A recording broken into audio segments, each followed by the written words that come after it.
मन मंदिरा गजर भक्तीचा.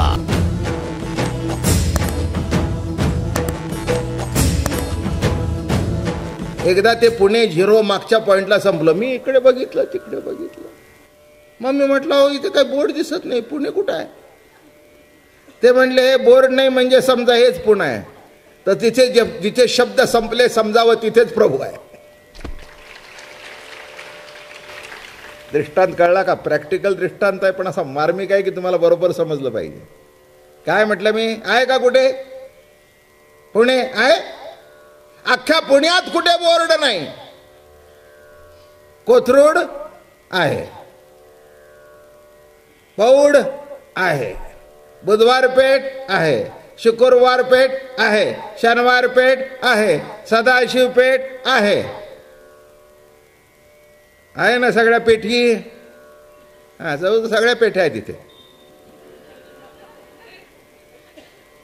हे तुम्ही अगदी जर काढलं ना, अगदी चांदणी चौकापासून ते पार अगदी हडपसर पर्यंत सगळ्या पेठा इथे आहेत. काय पण या सगळ्या पेठ्या पुण्यामध्ये आल्या, कळलं का तुम्हाला? आणि पुण्यामध्ये असल्या कारणाने नाम निर्देश करायची गरज. म्हणून लक्षात ठेवा, पुणे मुंबई सुटल्यापासून वाचतोय पण तिथे पुणे नाही. पंढरी वाचतो तिथे पंढरी नाही. पंढरी 200 किलोमीटर आहे. तसं इथे नीट लक्षात घ्या. म्हणून त्या म्हणतात एक म्हणती सांडा शब्द ज्ञान.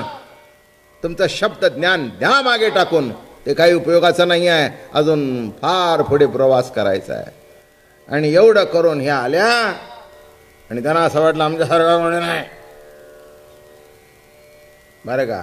एवढं वाटल्याबरोबर देव मोठा खोडसळ आहे. देवाला तुमच्याशी रास काढायचा आहे, त्याच्यामध्ये यत्किंचित सुद्धा सूक्ष्म सुद्धा. एक लक्षात ठेवा, केस हा खड्यासारखा नसतो पण तोंडात येऊ नये. नाही काय कळलं? नाही नीट कळलं ना? खडा आला तर दाताला त्रास होतो. केस जर तुमच्या दाताखाली आला तर काही त्रास होईल का? पण तो केसच तो बाजूलाच काढा. काय? हा तसं यत्किंचित केसा इतका सुद्धा सूक्ष्मपणाचा भेद नसावा, सूक्ष्म अहंकार सुद्धा नसावा, थोडा सुद्धा. तुम्हाला माहिती आहे जेवणामध्ये एक दाणा जर मीठ जास्ती झालं तरी आपल्याला खपत नाही. आपली बायको तोंडाळ असते म्हणून आपण बोलत नाही.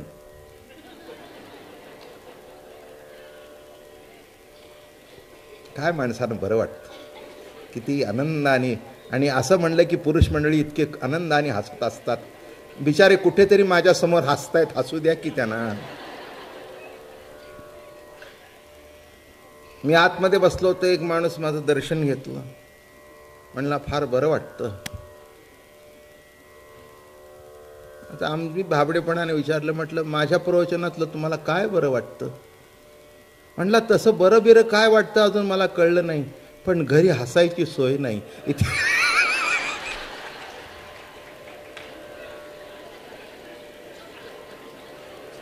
इथे मोकळेपणाने हसून घेतो. 1 महिनाच हसतो. पुढची परिस्थिती बघायला तुम्ही आलात तर दिसेल काय आहे. हसायची सुद्धा पंचायत. अवघड आहे. अशीच परिस्थिती असते हो. मोठा अवघड आहे. हसला जरी तुम्ही तरी माझ्या घरातले काय, अरे हसायला काय झालं, बरं आहे ना, हसा आणि लठ्ठवा. आचार्य अत्रीने घोषवाक्य दिलं महाराज, हसा आणि. अरे कुठे बिघडलं असलं तर नाही का? एक लक्षात घ्या, हसण्यासारखं असणं ना, त्याने तब्येती सुधारता जरा. बसा असलं म्हणून ते आता कुठेतरी सुरू झाले. अहो ते आमच्या मागे तर 25-30. मला काही कळायला वाटतंय हसतायत का रडतायत, नेमकं काय करतायत.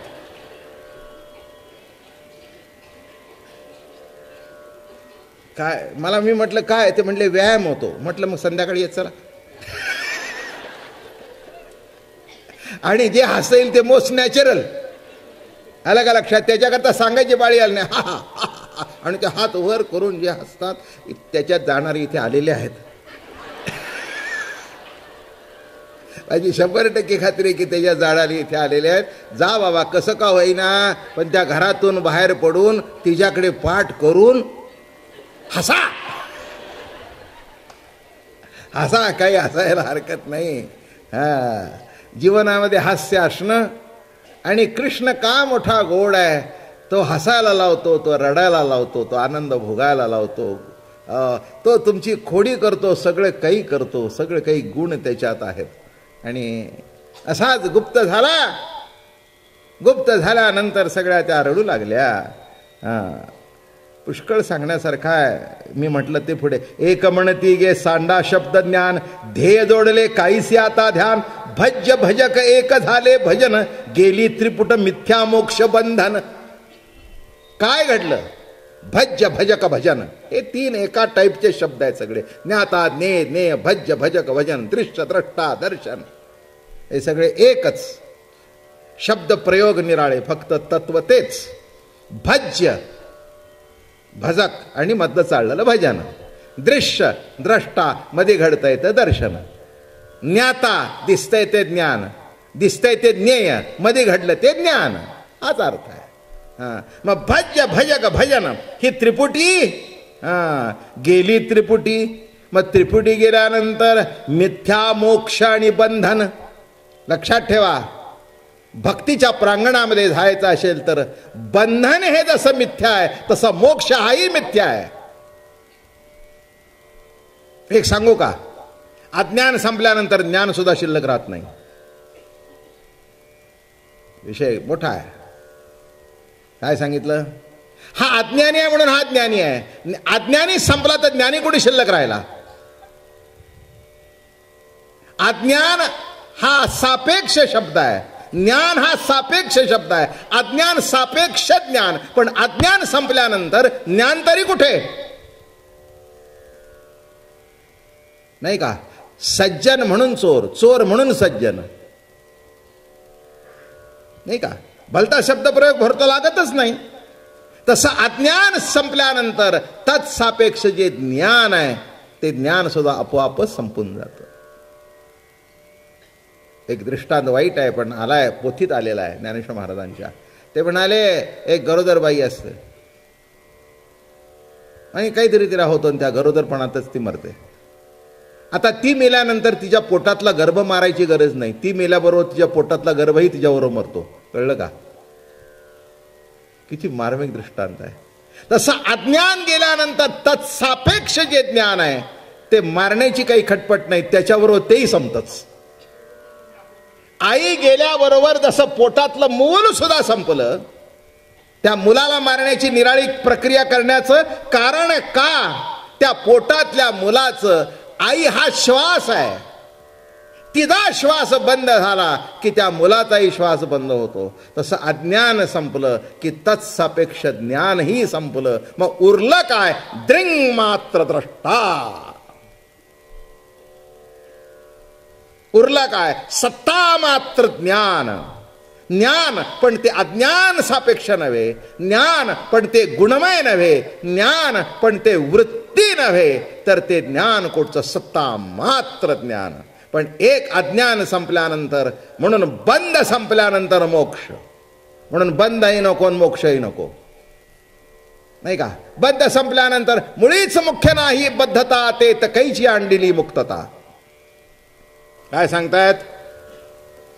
आता इथे चांगली माणसं माझ्यासमोर बसलेली आहेत. एकाला मी आपल्या या कोणाकडे तरी हात केला आणि म्हटलं, काय कसं काय, केव्हा सुटला? नाही, केव्हा सुटला आपण?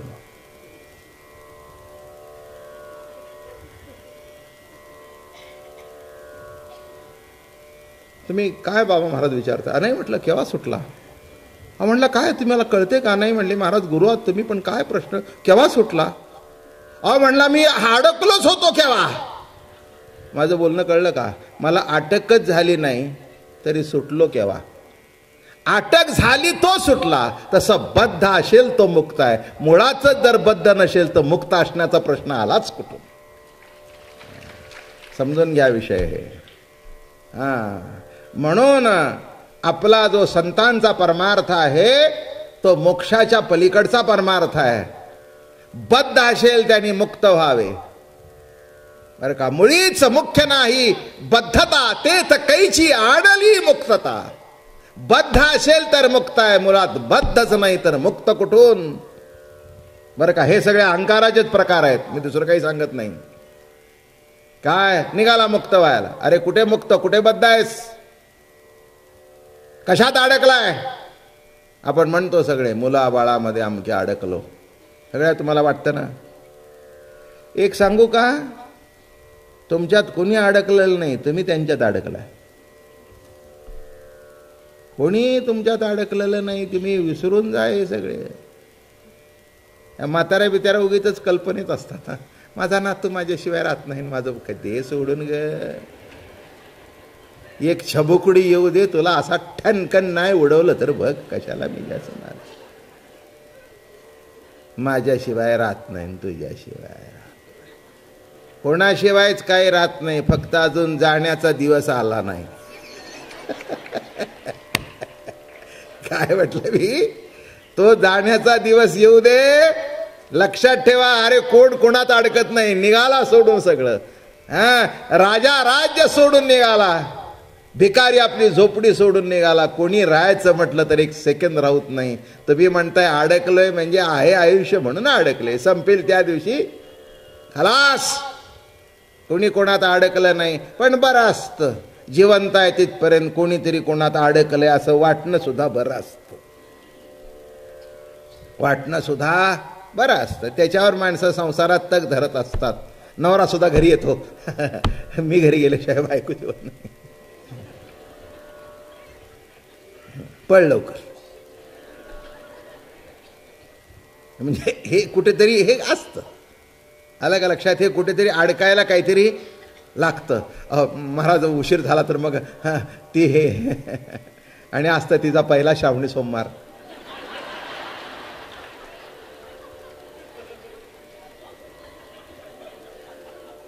आणि इथेच जर उशीर झाला तर मग तिला सुटायला उशीर होईल, म्हणून आता उद्या बोलीन तुमच्याशी.